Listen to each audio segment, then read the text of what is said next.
Yeah. Analytics off the chain, all the channels not the same. Jake and Kyle, you know the name. Headliner Nation, we running the game.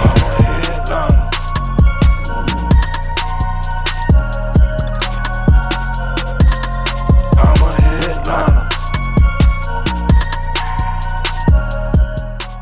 What is going on, Headliner Nation? Jake and the Doc coming back after a Thanksgiving week off to talk about all things injuries. Now, there's a lot, right? This is not going to start off with some good news, Ethan. We're going to preface the people by saying, hey, the holiday season is right around the corner. This is the time to be happy. We're going to enjoy some holidays. We're going to give away something in this episode from the last injury show we did. But we got a lot of injuries to talk about here once again, Ethan. I thought with a week off that the injuries would slow down. Me too. I wasn't talking about them as much, and they didn't. It only got worse, Jake. Yeah, you basically got paid for not having to do a show last week, but we interrupted you during the live show. Yes, and I realized after I complained about that I was technically getting paid for a 2-minute phone call, which is way less work. That's kind of what you would enjoy going forward, wouldn't it? Oh, yeah. I mean, you want to sign me up for that. No, not going to happen. Anyway, first off, before we get into the injuries, week 11, you complained like usual. I did. How come we don't ever do any giveaways when I'm on the show? So I said, fine, we'll give away a MANSCAPED perfect package. I had it sitting right here. So you told everybody, because you're highly immature, to leave a comment down below that said that their balls will thank them. And then to leave something for us to, that was my idea, but I'm going to blame you for it. Anyway, to say, hey, their balls will thank them. And as to why we should give that to, select them for this giveaway. Well, a lot of people out there said that their balls would thank them. And we have randomly selected a winner. And the winner of the Dr. Ethan Turner MANSCAPED Perfect Package 4.0 giveaway is none other than Christian Medrano. And I may have mispronounced his last name, but Christian understands. He totally gets it. He said, my balls will thank me. Headliner Nation, thanks to you guys, I'm 9-1 atop my league. Hope to be featured in next week's lineup. Love the show, and my balls will love the package even more. So congratulations, Christian. We will get this sent out to you here in the near future. But now, Ethan, now it's time for you to shine. This is where you make your money, Ethan. Now is where I just sit here in silence. I kind of look up at the Thursday night football game. I let you talk about injuries for the next 20 minutes. That's right. Yeah. So let's go ahead and just get the bad news out of the way right off the bat. We got a moment of silence. We do, Jake. This one's going to hurt a lot of people. Yep. A lot of pain. We'll just give it to you straight. Christian McCaffrey. He's been injured all year long. How many people? I mean, who's really hurt by it? Well, I mean, everybody that took him in the top 2 picks is probably hurting. Those people. You hope that you'd get him a little something.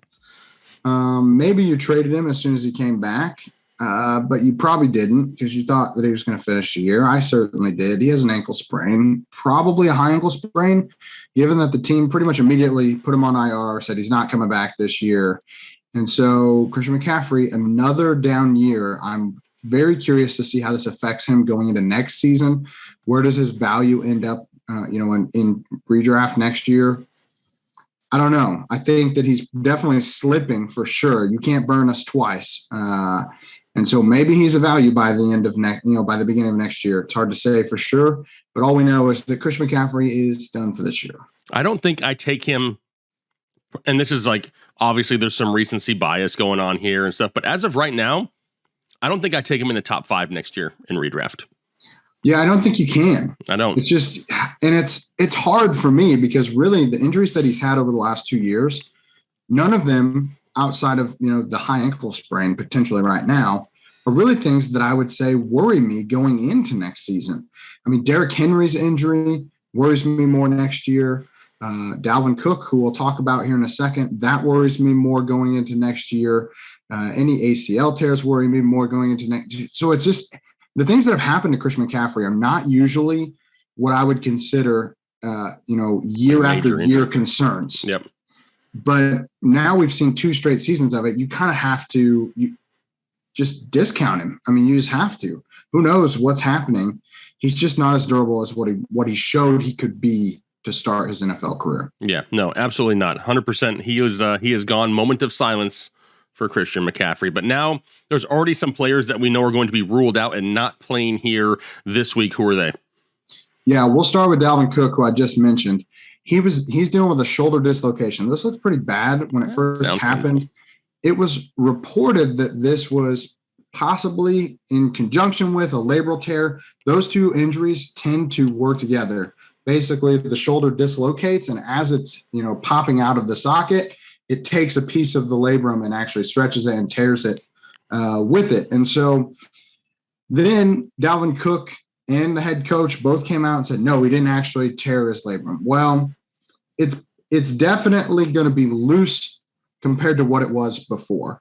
Okay. And so when that happens, the redislocation, the dislocating it again, much more likely to happen a second time. The problem with Dalvin Cook here is that we don't know exactly what his timeline is. If he had a labral tear, we know that he's going to try to come back and play through this. So even if he does have a labral tear and they're just trying to basically downplay that and they don't want it to be a story and he has surgery in the offseason, what we do know is that he has something going on major with his shoulder and that he's probably not playing this week and potentially the next 2 weeks, but they haven't put him on IR yet. So we know it's probably not a season-ending injury, but it is a concern given Cook's history. He dislocated his left shoulder in high school. He dislocated his right shoulder and tore the labrum twice in college. And so this is now the fourth time he has dislocated a shoulder, and potentially the third time he will have surgery for that if he has surgery this offseason. He's had an ACL tear. This is what we call somebody that is high risk every single year. We talked about it this offseason. We talk about it all the time. Just when you have this history, the likelihood that you have more issues down the road increases and increases. The more injuries that you have, it's the best predictor we have of future injury. And so Dalvin Cook's another guy going into next season that I am concerned about. Where does he fall? Is he, a locked in top 5 guy anymore? I question it. Dude's got weak shoulders. He's got weak shoulders. I mean, when you're a running back, you're either going to get hit or land on that shoulder almost every time you touch the ball. So exactly, that's a problem for me. Absolutely. What about, I know there's like a litany of stud running backs out there. Who else we got? Yeah, next up we got DeAndre Swift. He's dealing with a shoulder sprain. He was dealing with this a few weeks back. It sounds like it got worse last week. He's already been ruled out with this AC sprain. They're expecting this to be a couple week injury. So, not happening this week, probably not next week, but we'll have to update you again. But DeAndre Swift, he is notorious, and I've warned people about this. He is not a running back that stays 100% healthy. He's kind of got a little Josh Jacobs in him, where he's never really had a huge major injury, but he has been banged up multiple times throughout his career, both in college, in high school, and now in the NFL. And so it's just something you got to kind of deal with the good and the bad when it comes to running backs like Josh Jacobs, like a DeAndre Swift. Perfect. Yeah, because one thing that you can say about DeAndre Swift is he'll be on the injury report all week long, but then by the time the game comes around, he seems to produce. But when something like this happens, it's really a cause for concern. Alvin Kamara was another name I know. I mean, I know they played Thursday night, but I mean, are we getting closer to seeing Alvin Kamara? I think if this game had been on Sunday, it would have been a little bit closer. He's dealing with an MCL sprain. I don't know. I'd say hopefully the 10 days is what he needs to rest. And the team is still playing decent. I don't know if they're playing well enough to really force him to come back quickly. And so I think this is one where they're just giving him more time just because they kind of can. There's no real pressure for him to come back quickly. Yeah, they're not in the Super Bowl hunt as of right now. So no reason to rush him back. What about some ball catchers? Yeah, 2 guys here, kind of interesting just in the way that these 2 players this year have just been complete polar opposites. But Deebo Samuel, he's dealing with a groin strain. He missed 1 game in 2019 with a groin strain. I'm hoping that this is a similar type of timeline. He said that he just felt tight and then it didn't feel like it was that bad. So we're hoping that this is maybe just a one-time thing, that he'll be back next week. He has lit it up this year. So Deebo Samuel playing out of his mind. Everybody wants some Deebo right now, just with the way that he's played thus far this year. On the opposite end of the spectrum, maybe a player that a lot of guys wish they didn't have, Antonio Brown. He's been dealing with an ankle sprain since week 6, so he's been out for a long time.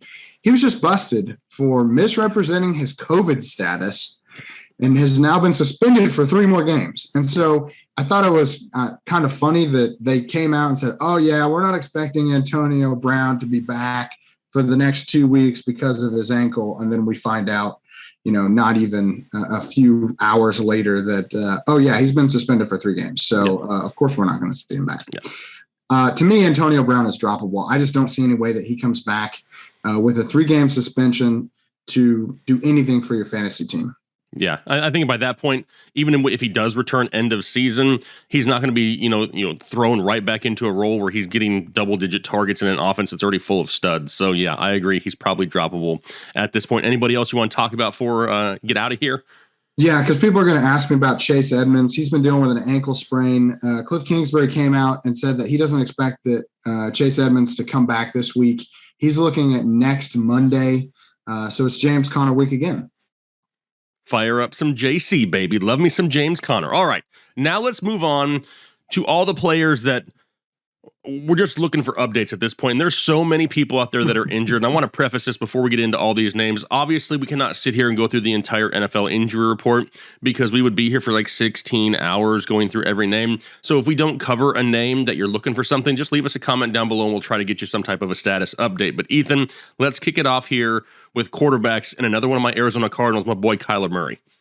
Yeah, you're in luck, man. So Kyler Murray's been dealing with this eversion ankle sprain since week 8.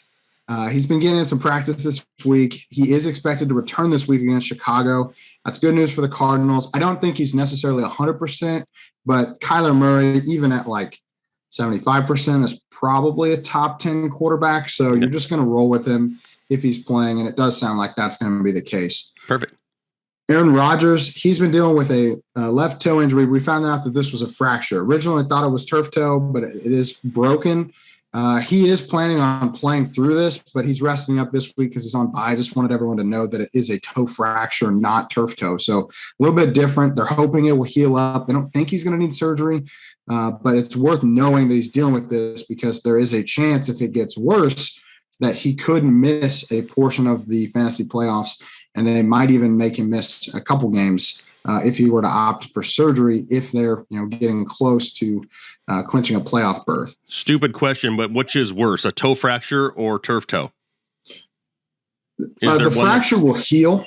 The fracture is definitely, I would say, less bad. Is that a good way to say it? But you didn't get a doctorate in English, so it's okay. Yeah, okay. Well, don't judge me here, but turf toe is worse typically because it's more likely to reoccur. A fracture is more of a fluke injury, something that happens once in your career, most likely. Very, one and done type of injury. You have it, it sucks, but then it gets better and it doesn't really affect you going forward. Turf toe is something that can come back again and again and again.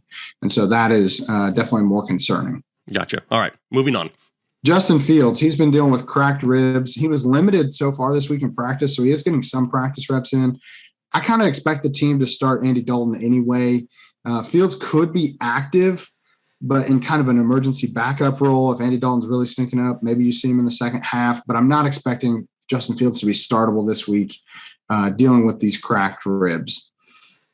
Jalen Hurts, he's been dealing with an ankle sprain. He's been limited so far. He says he expects to play.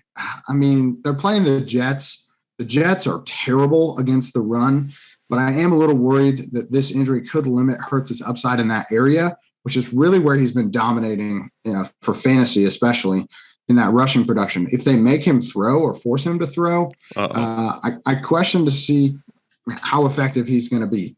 Will he just rely on the running backs to do the running this week? Again, Hurts is probably going to play. You're going to be able to start him, but it is worth knowing that he's not going to be quite as mobile as what he normally is. Especially when his receivers are out there just taking balls off the face, just like left and right, like balls just everywhere, like right off face masks. It was bad last week.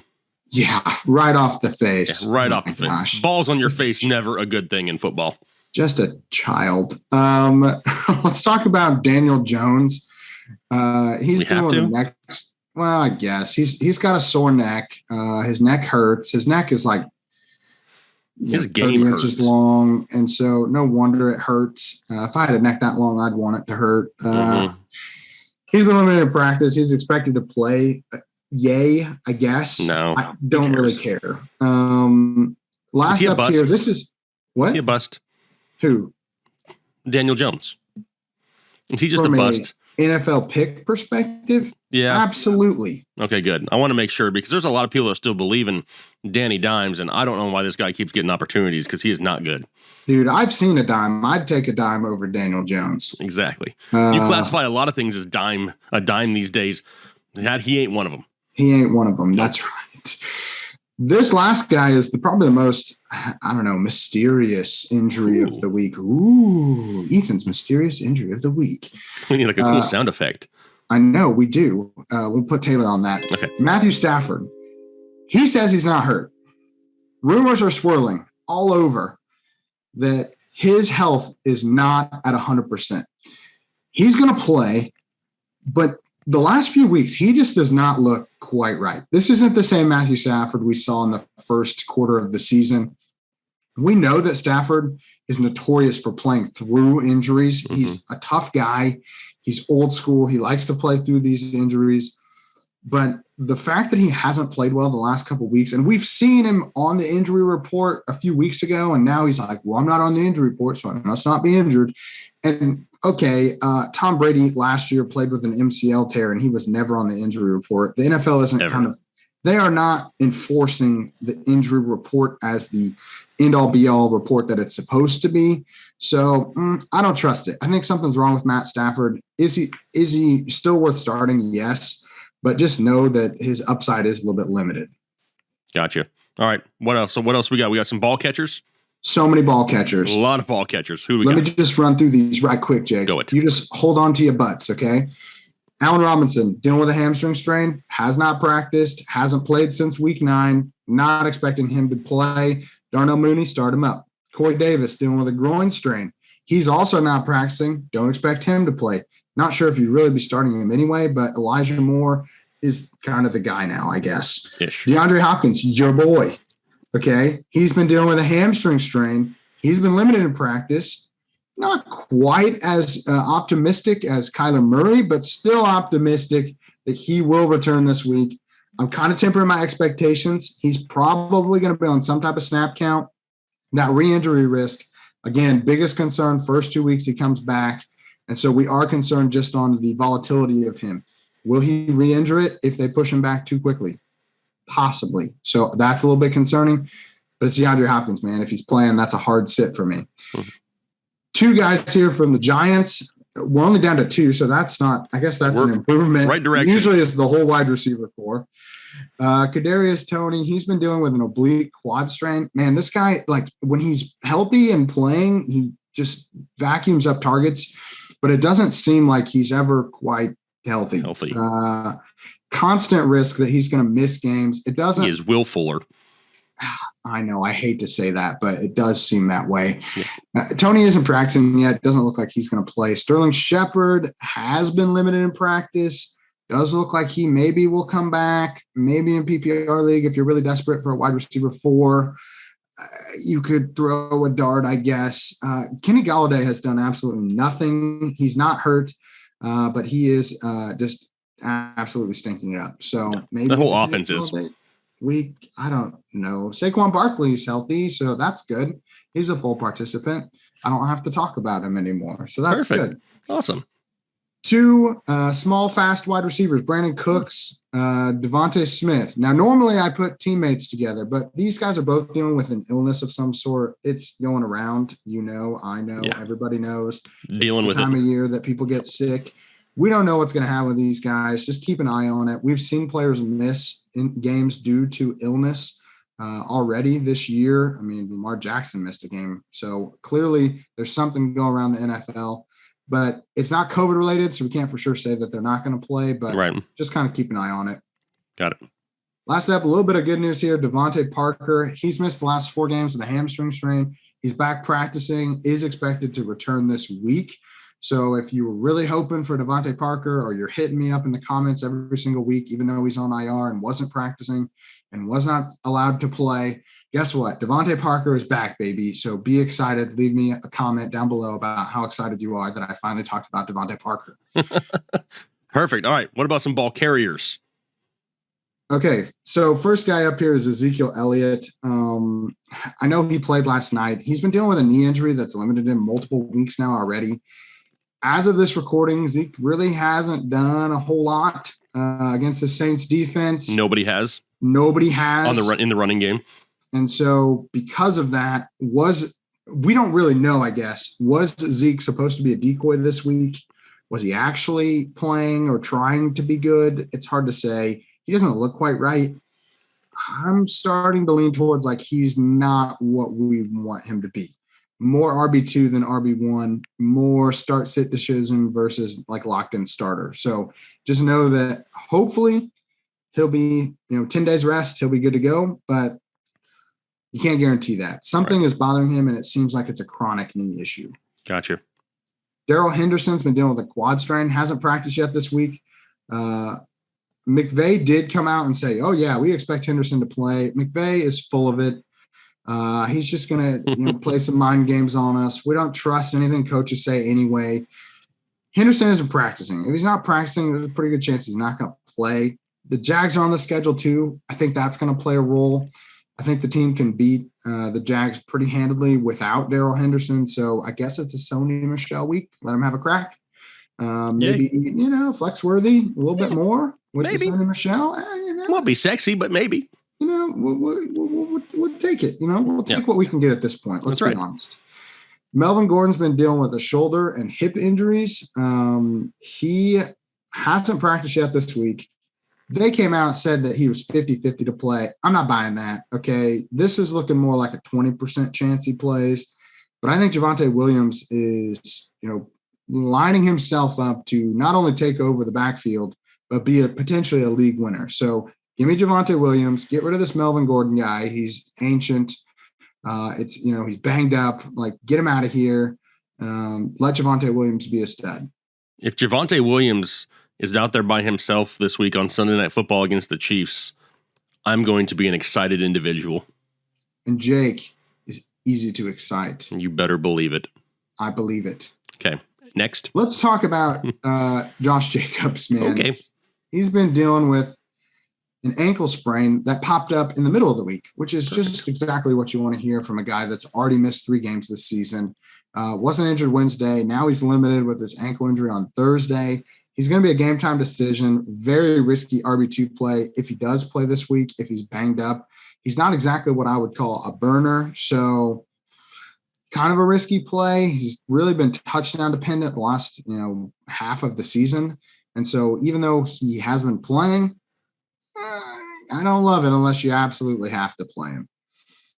Last up for the running backs, we got J.D. McKissic. He's been dealing with a concussion, hasn't practiced as of Thursday. There is technically still a chance that he could get cleared, but usually if they don't practice on Thursday, they ain't playing when we're dealing with concussions. You want to see somebody that's practiced in some kind of limited capacity Wednesday and then is back practicing in some type of non-contact jersey on Thursday. Those are the timelines that we look for. We're talking about concussions and predicting players to come back. So J.D. McKissic, probably not playing. Antonio Gibson, that dude's over the shin injury. And we kind of said, wait until the bye. When he comes off the bye, he's going to be a bye. He's going to be healthier and he's going to be able to crush. And so I did say trade him because we were 5 weeks away from the bye and he stunk it up for 5 straight weeks, which was a net positive. But now we need to go buy Antonio Gibson because he is also a league winner if J.D. McKissic misses any kind of time. Yeah. McKissic seemed pretty banged up. So he was like carted off. It looked bad. Yeah, it looked when he bad. got hurt. So, even though it's just a concussion, this could be a concussion with some neck issues, 2-3 week issue instead of a 1 week issue. I'm not a man to hope for another man's injury, but if it helps Antonio Gibson, I'll root for it. My boy Jake needs it bad. I need some Antonio Gibson here down the stretch. All right, what about some tight ends, the football kind? Yeah, Darren Waller, probably the biggest name out there right now. He's dealing with knee and back injuries. He hasn't practiced yet this week. head coach, called this a week-to-week injury, which typically means this is not something that you're going to play that week. You don't call it week-to-week and then play them 4 days later. Yeah. So I don't think that we're going to see Waller this week, potentially not next week. This could be something that lingers into the fantasy playoffs, which we don't want to see, but it just, these types of things happen. He's been banged up for most of the year. And it's just, that team's kind of in shambles right now. Yeah. Bring on more Hunter Renfrow. Yes. And Foster Moreau becomes kind of an interesting flex at the tight end too. We've seen him score some touchdowns when Waller's out. So, right. He's worth knowing. Last guy, my boy, Pat Friermuth. He was limited early in the week with a concussion. He is kind of that ideal timeline that you're looking for. Full participant on Thursday, so even better than your normal timeline. He's expected to play, so don't worry about Pat Friermuth. Eric Ebron's basically done for the year, so Patty Fry, he's the boy. That's the Muth. It's time for the Muth. All right, perfect. So now we've gone through our laundry list of injuries. All the doom and gloom is now past us. It's time to have a little bit of fun, Ethan. Let's head over to a few people who want to show us your teams. And we got a few good submissions here this week. And, me and Ethan always have fun with this. And, we warn you ahead of time, and we're going to roast you a lot of the times, but it's all in good fun. And we're going to kick it off today with Rumanijo. Is that right? Rumanijo. I don't know. That Red Dog 87 here on Twitter, he sent us the Khajiit, which I have no idea what that is. He then drew an attempted, I'm guessing like a 3-dimensional castle, because it's like a lighter color. It's like definitely the front of a castle. Then he looks like he tried to add some depth to it. Oh, okay. I like it. There's a lot going on here on this paper. There's a lot of damn names. Yes. To go on here. The random headliner nation hashtag right up and down the center. Okay. Appreciate it. Nice touch. Nice touch. He is 9-3 in a 10-team PPR. So the first thing we have is the roll call for the Royal Army. He's got a general of Kyler Murray. And it says, does it say cautious next to his name? Caution, okay. Cautious. Maybe it says cautious. Hard to say. Then his lieutenant is Darrell Henderson. He knows about his thigh issue. The prince is J-Rob. The king is the king. I mean, can you call the king fourth down on the list? I mean, shouldn't the king be at the top of the list? Yeah, I don't know much about the Royal Army, but I feel like the king is the top. Do you think that this is one of those guys that like dresses up in costume and like role plays as like they fight with swords and stuff? LARPing? Sure. It's called LARPing, Jake. Okay. Do you think this guy LARPs? Straight. Maybe. He definitely maybe knows more about the Royal Army than me. Anyway, back to the lineup. That's a different story. The king is Tyreek Hill. The Lord is Terry McLaurin, Baron Rob Gronkowski, Sergeant Michael Gallup, which is a great start for you there. Your captain is T-Bass, not Seabass from Dumb and Dumber, different name. And then the mob of Indianapolis. He's got the mob. The mob. I remember in my ancient studies of knights LARPing? And armies and the mob. Do you remember the mob in the King Arthur tale? Nope. Yeah, they just came in and started shooting everybody. It was a massacre. Oh wow, sounds intense. What do you think about his overall lineup here? I mean, I think it looks pretty good. On the bench, we got Cousins, Schultz, Deebo, which sucks that he lost Deebo, Kareem Hunt, Aaron Jones on a bye. He's got 2 defenses. You don't really need 2 defenses. He's telling us who he drafted here at the top. The players he's added throughout the year. He's made a lot of moves, obviously, it looks like. But what do you think about his overall lineup here? Do you like it? Do you think he's got a good chance? Does he need to make any changes? I don't see – the problem is I don't really see any changes that he can make. If he has to start 2 running backs Kareem Hunt's going to be the only thing he can do. Actually, no, he's on a bye. He can't. They're both on a bye. He's in trouble. He's in trouble if Henderson can't go. And that's just bad timing that's just bad luck, really. I mean, you have a good run. He has good running backs, and so it's not like he doesn't have the talent. But you're probably facing an uphill battle to find a running back. I don't really see anyone unless you in a 10-team PPR. There's a chance that Sony Michel is available. Yes, and I would not have Kirk Cousins. Or the defense, the second defense down there. I'm not tied to the Titans defense. I would drop either of those guys to get a running back that I could slide in, even if it's only, it's PPR. So even if it's a Nyheim Hines or somebody that's just not really going to give you like a huge week, but is going to get a few targets. Sony Michel is a great answer, but I'm not sure if he'll be available. But if he is, that would be an excellent pickup. I would get rid of Cousins and the defense to pick up, a running back because I don't expect Henderson to play. Yep. No, absolutely. Outside of that, though, overall, I like it. Think you got a pretty good shot here. Kyler Murray came back for you here just in time to make a run at 9-3 here. So we appreciate you there. Rumanijo is what I'm going to call you still. Next. Now we're going to DeBaller 44. And I guess this is like a whiteboard app on an iPad is what this looks like. It totally threw me off because I thought it was an actual whiteboard, but then I saw like the home button, sitting right there. And I was like, oh, he's written this with his finger. And overall, it's not too bad. It's called Zeke and You Shall Find. The D at the end of find is borderline unacceptable. That's a pretty fancy D. That it almost looks like a music note. That's bad. But the whole saying together, at least we know what you were going for. He's in a PPR league, 7-5, second place. He's festive. He's got a Christmas tree. I love it. The Christmas tree is a little top heavy. Doesn't have any branches down there at the bottom, and then it looks like it's standing on like a fork. I think he's going for the the tree stand here, but I think that's supposed to be. I thought it was roots at first, and then I realized that would be terrible to include roots. Yeah. One thing that I can definitely say here, Ethan. And this is above and beyond everything that we see on this sheet. We just criticized his D at the end of find. Look at the damn D in Headliner Nation. It's identical. This dude just has his kryptonite is D's. Yeah, and when you put A's and T's and Adam, I've never seen an A and a T like it is in Nation. Looks like a Notion. It looks like a Hia of Liner Notion. This guy could be the Zodiac Killer with these types of symbols. It could be. Now let's look at his lineup. Okay, well, he's got Dak and Zeke just starting off here.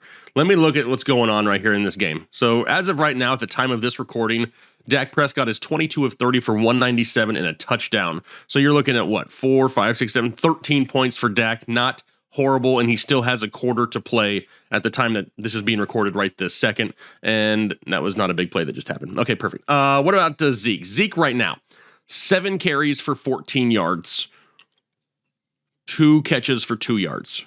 Ooh. Okay, so that's not ideal. That is not ideal right there. What about Najee? Ooh. Najee, I'm starting to worry about your boy Najee a little bit. Not so much his own play, but the lack of play from Big Ben. The offensive line is absolutely horrendous, and Najee's can barely average 4 yards a carry. So he needs 30 touches a game, and they don't always commit that to him here as of late. Can you disagree with that? No, but it hurts bad. Yeah, I agree. He's got Thielen, who he's got a question mark next to. He's got Tyreek Hill, the Muth-Futh, Gaskin, McPherson, and the Rams. And then on the bench, he's got Cam, which is kind of where he belongs right now. Ingram. You didn't start Ingram, it doesn't look like, because you went with Najee and Zeke. Moore, which I'm guessing is DJ Moore. Mike Williams, Noah Fant, and the Panthers. So really, his biggest question here is, what's he doing with Thielen and Gaskin? Should he leave them in there or bring in a DJ Moore for Thielen or a Mike Williams? What do you think? Are we sure that's Moore? It looks like move. Move, get out the way. Oh, I thought you were going to keep going. I wish we could overlay the song to that, but we would totally get flagged for copyright. We would totally get flagged. If I knew that we could get away with it, I would have kept on going. But it does look like move. It does. and eams. Who? Yeah, Williams. It's 3 L's. 3 L's. 3 L's. Yeah, there's no space. Third AMs. I What don't see anybody I'm putting in. I guess are you playing Gaskin? I mean, I like Gaskin. What I don't like is now they have Phillip Lindsay there. How much is Phillip Lindsay going to take away from Myles Gaskin? Last week, Phillip Lindsay was in town for like 6 hot minutes and still got 12 touches. So now with the whole week there, that's where I'm starting to worry a little bit because Brian Flores hates our fantasy football team. But if I was going to make a move, it would probably be a little bit of a gamble. And I would probably go with one of the wide receivers of DJ Moore or Mike Williams over. Actually, DJ Moore is on bye, so that's not going to work either. It's going to have to be Mike Williams. Yeah, I would probably start Williams if it was me. Yeah, I would probably go Mike Williams over Myles Gaskin this week and shoot for the stars. I don't love it, but here's the thing. You're already probably in a hole with Zeke. So yep. The potential ceiling of Williams or of Williams is probably higher than that of Gaskin. Yep. All right, perfect, baller. Appreciate you. Next one. This one is Bruce Exotics McFly. And he drew Dr. Ethan Seuss's How Madison Stole Christmas Week 13. And that is a damn good Grinch right there. That is a very well drawn Grinch. It looks very good. And The Grinch is my favorite Christmas movie. Really? It is. I know that it's childish, but you know Bruce Exotics is McFly over here. Maybe he knew that about you. I don't think so. You have a stalker. I hope not. How Madison stole. Yeah, that is a really good Grinch. It's just creepy enough for me to be concerned, but the Grinch is supposed to be kind of creepy. It always kind of creeps me out that he doesn't have pants on. Who needs pants? How do you know I wear pants? I don't ever ask you to stand up, so I'm just thankful for that. Yep. Overall, though, the team, first off, the handwriting is very, very clean. Very much so does Bruce like lowercase letters. Yes. All about the lowercase letters, even mixed in with some uppercase at times. But he's got Mahomes, Kamara. Hopefully you didn't start Kamara because he did not play. No. Madison, you have Thielen, Lockett, Kittle, Cooks, Gaskin, and then Gould in Baltimore. On the bench, you got Dawson Knox, but you have George Kittle in there, so I understand. Matt Breida. At the way it looks now, hopefully you started Matt Breida over Alvin Kamara, or you put Gaskin up as a running back and you flex somebody else for Kamara. Emmanuel Sanders hasn't done anything since like week 2. Chase Claypool hasn't done much of anything all year. Since he hurt his toe, really. Yep. Zach Ertz. You got a second kicker. You don't need 2 kickers. Even though his name is Young Hui Koo and it's super awesome, you don't need 2 kickers. I don't see any changes you can make other than probably bringing in. Do you flex another tight end? Would you move? Got 3 of them. You'd think you'd use them. I know. I mean, I'm looking at it. That's too many tight ends. One. 2, yes. If Murray is playing, I would consider flexing Ertz. Yep. I feel like, especially if you got to take Kamara out. Hopefully you did that. If you put Gaskin up in that running back slot, I mean, I would have Ertz over Claypool right now. Yeah, I would have Ertz over Sanders for sure. And with Cook's illness, you may not have him. I would probably still be okay with Dawson Knox and having all 3 of the tight ends in there. Yeah, I mean, you might be forced to do that, but yeah, I don't mind Ertz. He's getting plenty of touchdown opportunities, regardless of who the quarterback is. So, yeah, I mean, is that like how I like to play fantasy? No, that stresses me out to be that. Unless it's a tight end premium. That's the only thing we don't know, but yeah. It's a tight end premium, then I guess I could play 3 if I really had to. But overall, though, the handwriting, clean. The artistic work, clean. The usage of Dr. Ethan Seuss in the title. I mean, clean. Bonus points. overall, super solid. Great submission here. Hopefully you made the change and you didn't start Alvin Kamara. I mean, I'm hoping that you knew better and you didn't do that there. Bruce Exotics McFly. All right, last one here. Last one. Let's do one more, Ethan. This one is Tom Fisher. Tom Fisher is a legit Giants fan because he's got Giants paper to even write it on, which I feel bad for this guy already because the Giants, they're just not good. We talked about them earlier. He's got Henry. He's in 5th place at 7-5, 10-team, 4th pick, standard scoring league. He's got Kyler Murray, Diggs and Higgins, Henderson, Connor, Logan Thomas, Brandon Ayuk, Javonte Williams. Everything else doesn't really matter. On the bench, the Muth, Mike Williams, Jerry Jeudy, Mark Ingram, Ramondre Stevenson, A.J. Brown, and then Derrick Henry down there. Sad. Now that's why he's Henry. All right, overall, do you think that he printed out our logo on a separate piece of paper, folded it into a square, and just set it on top of this piece of paper? Yes. I feel like he did too. Yes. Do we sue him for copyright infringement? That's borderline copyright infringement. I will have my lawyers check it out.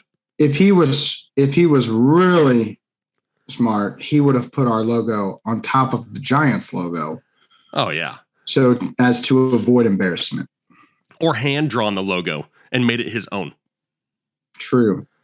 Either way, though, I'm flattered. In trouble I'm still flattered you used our logo for something. We appreciate that. Yes, there's a lot of different. Encourage that. Yeah, exactly, 100%. Throw our logo everywhere. Bathrooms, public restrooms, just throw logos up. I mean, it can't hurt too much, right? Any publicity is good publicity, right? That's right. All right, now there's a lot of different colored ink on here. What do you feel about that? It's hard to read. It might be because I'm an old man. My eyes hurt when I look at lots of different colors. I do like that for the most part. I shouldn't say it's hard to read. The handwriting is actually pretty good. Mm-hmm. I like that it's not like different colors mixed in together. Like the positions are one color, the starters are one color, the bench is one color. Right. That's good. Is there anyone on this team that you're taking out for a bench player? How do you feel about Logan Thomas versus Pat Friermuth? I feel like I would go with the Muth. I mean, I like the Muth, but Ben just looks at times like he just doesn't, like his mind is saying, Ben, do this, but his body is just like, no, hell no, not happening. You know what I mean? And that's what worries me is sometimes it's just bad. They're playing the Ravens. Yes. Which is not going to be good. Yeah. The Bengals just killed us. Yeah. So that's why I'm just worried a little bit about that. You know, I like the talent. I like the potential of him. I just don't know if I think Logan Thomas may be slightly safer here this week. Yeah, I guess. Because they got the Raiders. The Raiders suck. The Raiders do suck. So on defense. I guess. Okay. I just want to like any of the Steelers, but Ben he's like a dark cloud over my life. Yeah, the Steelers have totally butchered that whole situation. Yeah. Is there a more storied franchise, and I know this can be hard for you to answer because you're a Steelers fan, a more storied franchise that has put together so many winning seasons that has failed so poorly to set themselves up for their future? Well, Jake, you're asking someone who almost cried when the Steelers did not take Lamar Jackson during that draft, when he fell to basically the last pick of the first round. Yep. And I don't even remember who we took in that draft instead of him, but I remember being just devastated because I thought that was it. It was going to work perfectly. Mm-hmm. At this point, I'm almost devastated that we didn't give up a 6 for Gardner Minshew. Like, yep. I'd have given up a 5th. Like, yep. No, because I think that here's the thing. At the end of the day, we won 2 Super Bowls, and that was with Big Ben. And I'm just going to hold on to those and just, this is the price that you pay. You overpaid him. You paid him way too long, and now you're in trouble. And this is what you get as a Steelers fan. You just got to deal with it. We'll find a way. We'll find a way. We'll get back there. It's what we do. We win All right. chips. This is what we do. That's what we do. All right, well, we kind of got off track there. So for Tom Fisher, we're liking his lineup, right? We're not liking all the colors, but we're liking the lineup overall. Yeah. Okay, cool. Perfect. Tom Fisher, appreciate you out there, my friend. Now it's time to dip in the mailbag for a couple questions. And we got some good ones this week, Ethan. We did. The first one from our boy K-Mac. He says this question is FF related, so fantasy football related. We have seen this phenomenon grow in the past few years, and it's morphing into a community and has changed dramatically. Where do you see it going into the future, and what is your vision moving forward without giving away any secrets? So he's talking about fantasy football as a whole and how it's really changed dramatically over the last few years. I think a lot of that has to do with the sports betting side of things, DFS really being something that has changed that. But where do you think, and I'll kind of give a slight vision, maybe going forward without giving away too much of what we have planned kind of here. But do you see this, difference in community and how it's changed dramatically over the last couple of years? Definitely. I mean, I've been doing this for this is my 5th season, NFL season of doing this. I honestly, when I read this question, I thought he was talking about just us, like Headliner Nation, and us being a phenomenon that's growing over the last few years. Okay, we can look at it that way. We could probably look at it that way. Either way, but now that you say that, it probably is just fantasy football as a whole. Yes, here's the thing that I think is important when we're talking about fantasy football moving forward. Content is everywhere. Yep. Everyone, the access and ability for people to turn on a microphone, turn on a camera, and give you fantasy football advice is everyone has that access. I mean, everyone can turn on a microphone and talk into it about fantasy football. Everyone can, almost any website will take anyone at this point to write. You don't know what the credentials are of the people that are writing the articles that you're reading most of the time. If you've never heard of that guy that's writing or girl that's writing the article, you don't know how long they've been doing it, if they're even good at fantasy football, if they have any type of history to show that they're like invested in making themselves better. You don't know any of that because there's so much desire for just content, pushing out content. And most of these websites are pushing out free content. They don't pay their writers, and there's no accountability, and there's just anyone with a microphone can do it. And so what I think we will see is that you will start to, the quality of the content is going to become more and more important, not just fantasy football content in terms of production value and those types of things, but in terms of actually like being correct. And we can't accept, people that are 20% correct or 40% correct. Like we got to be like 60, 70, 80, 90% correct to make it in the space. Yep. 100%. That's where I see it going. And I think that the accountability aspect of it is where we're going to see the most growth towards. And that's where the finances are going to go to. We're not just, most people are going to be writing for free in the future, except for the ones that can prove that they are more accurate than others. Yep. And those people are going to make, I think they're going to benefit a ton from the fantasy football space. Yep, I agree. Everybody and their mother is trying to break into this industry and do this as a full-time career, a full-time job. This is what they want to do. They all think that they're eligible to do it. But like you said, the credentials, the backing, the proof is in the pudding, right? I mean, you can sit there and say, I know fantasy football, but if we don't know who you are and we have no record of any of your picks or we don't know anything about you, I mean, do you really? So, I mean, that's why we try to strive here for, sharing our accuracy every single week and letting you know where we hit and where we missed. And we started that before anybody else did in this space. And we're going to continue to do it that way. Where we're going to go in the future, though, is it's because it's so easily accessible. How do you stand out from everybody else? And you make it more relatable to the person that is actually watching it. So what do people out there that watch football, what do they care about? Well, They care about drinking beer. They care about eating good food. They care about all that other type of stuff. There's more to what their lifestyle probably is other than just fantasy football. So we're going to tap into those other markets. That's where we're doing things like the Tailgate Chef on Fridays. And, we're doing all different types of aspects. Tater comes on and does a beer review every week just because it's something cool and different that you can still associate with the game of football. And that's what it's going to be here going forward. We're going to just find little other niches that we can go into and try to tap into it and give everybody something to really be, entertained with. Because like I said, you can go get the information anywhere. Anybody can relay stats to you, but are they doing it in an entertaining way where it, intrigues you and makes you want to watch it? Because if you're not, you're just going to be forgotten about in this space in a quick minute. Yep. All right, next up, Bukowski, our own Bukowski here. He says, is JT the early favorite to go number 1 in next year's draft? What do you think? Yeah, I mean, it kind of has to be. Jonathan Taylor is a freak. One, he's an athletic freak. He's a unicorn. He gets a ton of volume.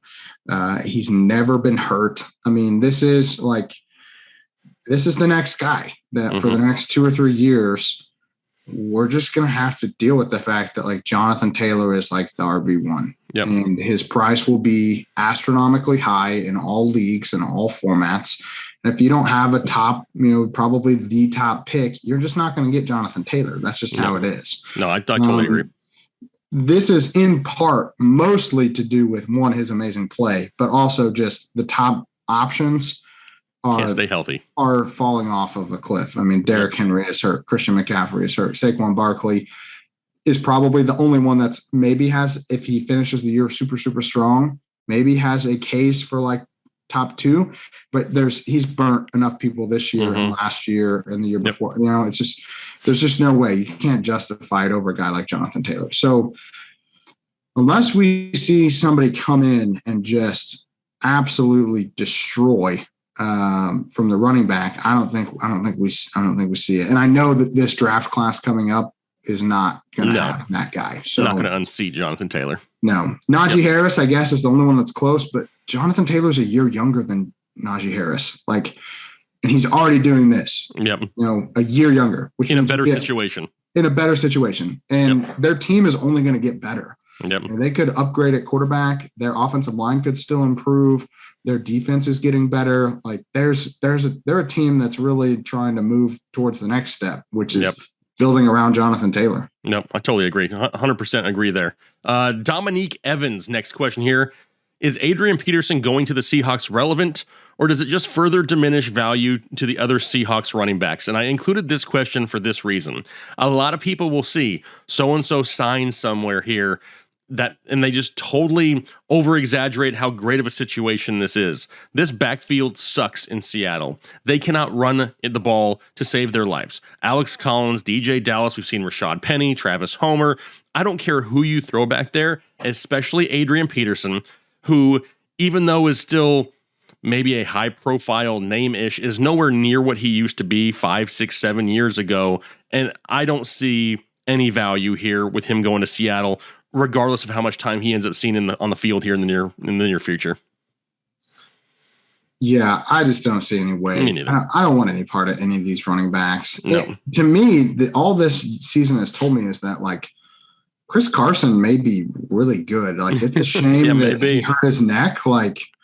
Because if this is the line that he was running behind and being productive before getting hurt, the fact that he was productive at all is either all of the rest of these guys are just jags and just scrubs, or Chris Carson is actually good. Yeah. And just, got hurt. I mean, no, Adrian Peterson, not picking up Adrian Peterson. Do I care about any other running back? No, none of them. None of them. No. Pass on all of them. All right. Last question here. Adam Afifi. In the playoffs, what do you guys prioritize in starting a player? Consistency over potential boom, talent over opportunity, matchups, weather, etc. So he's basically saying, is there a different mindset in the playoffs that we do something different than we do regular season? For me, yes and no. I do pay more attention in the playoffs 2 matchups when I'm talking about 2 guys that are really close. I mean, I will do a lot more in terms of just sitting down and figuring out who really does have the best matchup. And that will play more of a role than it does in the regular season. One, because I have a lot of leagues, so I can just focus more on the leagues that make the playoffs, which is almost all of them. But I can really focus on those individual matchups a lot more in the playoffs. Yeah, you like that, Flex. But it's also about I don't try to tinker a ton in the playoffs because there's a reason you got to the playoffs. You didn't get to the playoffs by starting the RB2 on a team that's got a great matchup against a bad run defense. Like, that's not how you made it to the playoffs. And so I don't get cute when it comes to those types of decisions. I still start studs most of the time. If a guy has put up points all year, I'm not going to sit him just because he doesn't have a great matchup. Because I just feel like you do have to rely a little bit on just like, hey, this is what got me to this point. Like, I trust this team to keep doing that.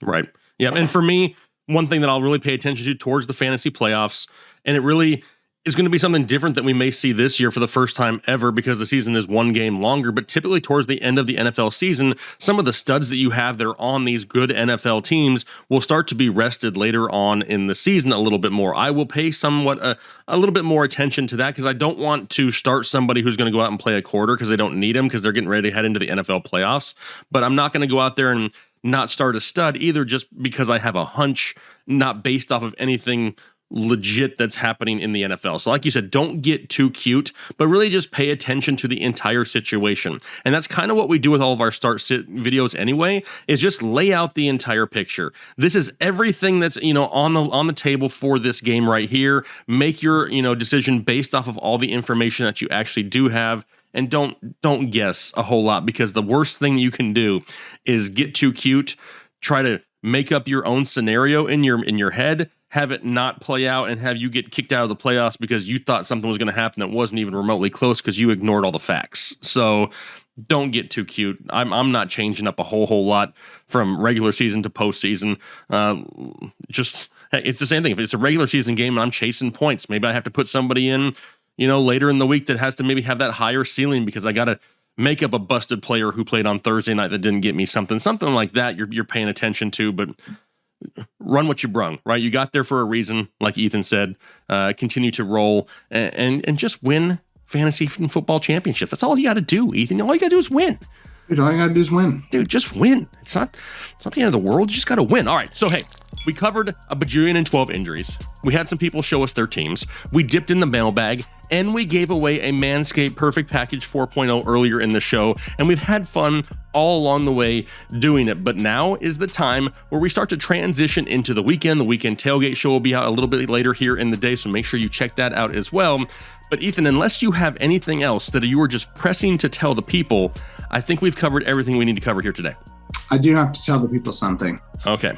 If you have not had a chance to watch the tailgate show, please do. It is so entertaining. Fun. Probably I'll be honest, the only show that I never miss that we put out. I refuse to miss the tailgate show because it's that entertaining. And it's what Jake talked about earlier. We are trying to add to the content that we put out. Yes, we are still going to crush the fantasy side of things. Yes, I will always be here to do the injury stuff for you guys. But we're trying to add a little bit more flavor. We're trying to add a little spice. That's right. To your viewing pleasure. Sometimes it's good to just watch something because it's entertaining.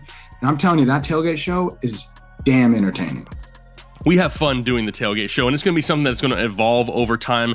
And maybe you have a great idea of something you don't see anywhere else. Throw it down below in the comment section, because you never know. We may just include it in some upcoming shows, because we greatly appreciate all the support out there. Hopefully you guys are looking forward to another great weekend of football. Hopefully you can relax, get all your Christmas decorations up, right? Got to get all your lights up and your tree up and everything else. Get your Christmas shopping done. Going to be a great weekend of football here once again. But for myself and the doc, hopefully you guys have a great rest of your day, a great week, and we'll talk to you later.